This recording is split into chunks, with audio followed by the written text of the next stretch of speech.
So here we go. We've got a Stomp 2 and a TSSI M9 Assault Medical Bag with a standard issue 3-mag shingle. Just both the bag and the shingle were easy to pick up. The shingle holds 3 tourniquets. Seatbelt cutting hook on the side. Sharpie right there in the webbing.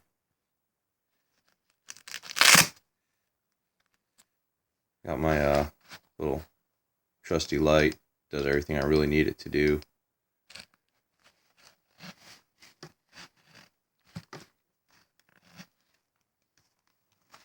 This is doing this video with my phone, so just bear with me here.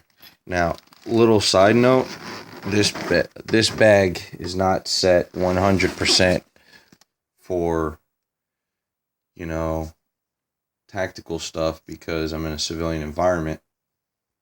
So more often than not, if I get resupplied, it's going to be, by fire rescue because of what I'm doing now with my career and everything.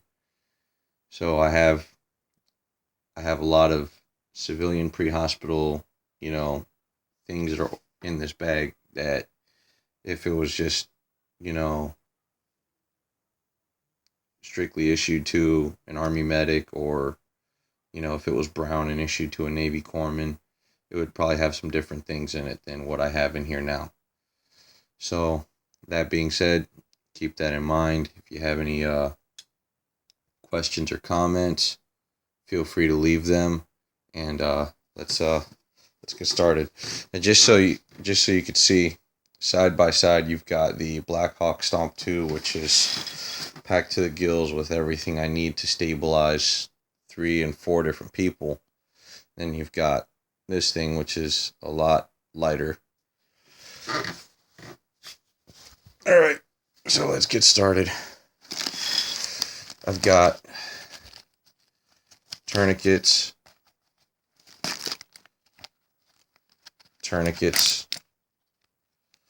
and more tourniquets. So I got 3 tourniquets, seatbelt cutting hook on just the outside of the bag that I can get to immediately without much fanfare.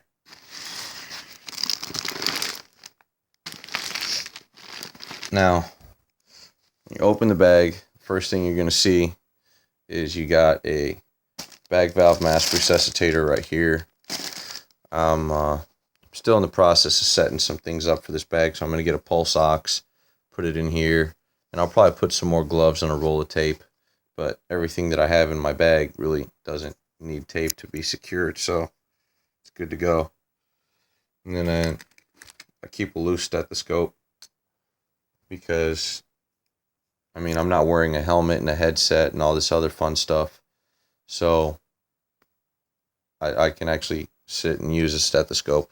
If I'm opening this bag, chances are I'm gonna end up using my stethoscope anyways. And then in my airway stuff, I've got suction tubes, NPAs, and then I got a little bit of IV stuff, nothing too crazy. I've got 2 BOA band tourniquets, but 1 immediately that I can grab. And then I've got everything in a Ziploc bag to get an IV going. I would get the North American rescue kits, but once again, I'm in a civilian environment, so whatever they have is whatever I have to be using also. It's less confusion, it's easier. Not only that, it makes getting resupplied really, really, really easy, because I don't have to worry about what specialty equipment or where to buy things. I just say, hey, I used this, can I replace it, please? I keep a pair of gloves rolled up and paired up right next to that. And then in my IV stuff, I've got some loose loose catheters. They're not really loose because they're rubber banded together, but I got 16s, 22s, you know, just set because I have, you know, in every pre-done, you know, package, I've got an 18, a 20, Tegaderm, you know, everything I really need to get that line going. And then I have some extra saline flushes, some extra gauze, some extra, you know, INT sets, an 18, a 20, you know. So I have two more.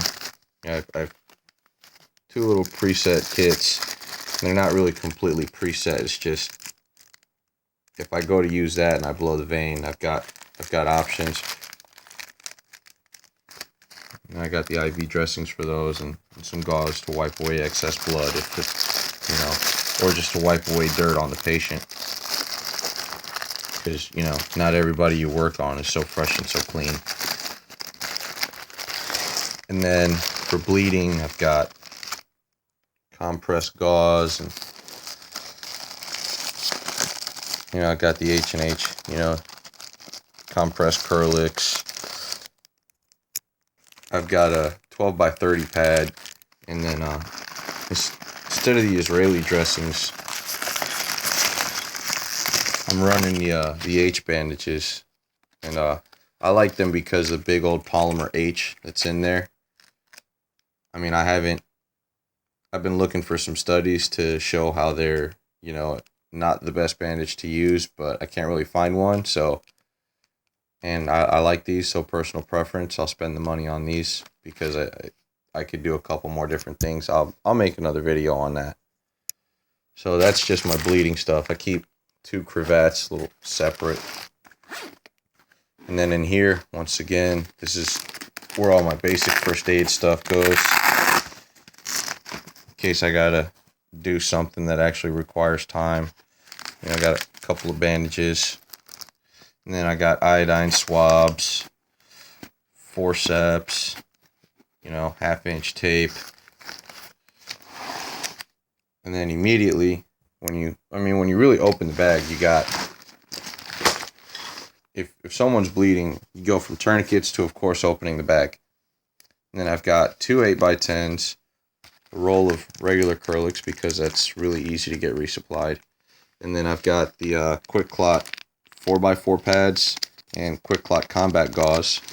And then for, you know, chest injuries, I've got decompression needles, you know, 14 gauge catheters, and then the 2 of the Hyphen extra large. I got a set of gloves and a set of shears and more gloves. And that's really, you know, that's really just about everything in the bag.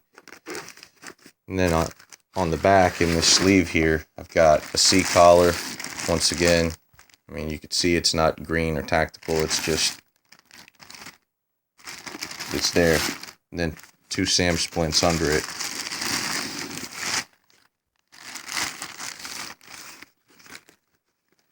And then, you know, if you're moving along, you got the bottom of the bag, which zips from the outside. And the way I have it set up is the window is completely open. There's a zippered window that goes in here that I've left open so I could reach in and just grab my blood pressure cuff if I need it.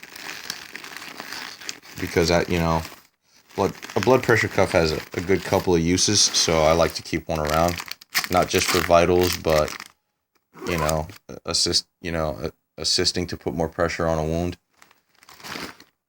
And then I have the traction splint for this bag, but because the nearest trauma center is, I want to say, 20 to 30 minutes away if you're driving a regular vehicle, and then you've got a fire station, I want to say, you know, a 5 to 10 minute response time, I don't really need a traction splint.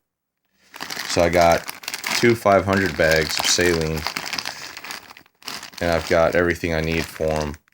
And I put the tape on the outside of the Ziploc bag because if my hands or my gloves have blood on them, things are going to get a little slippery. So the tape's a good index, so my hands don't slip and slide everywhere. And that is my lightweight bag.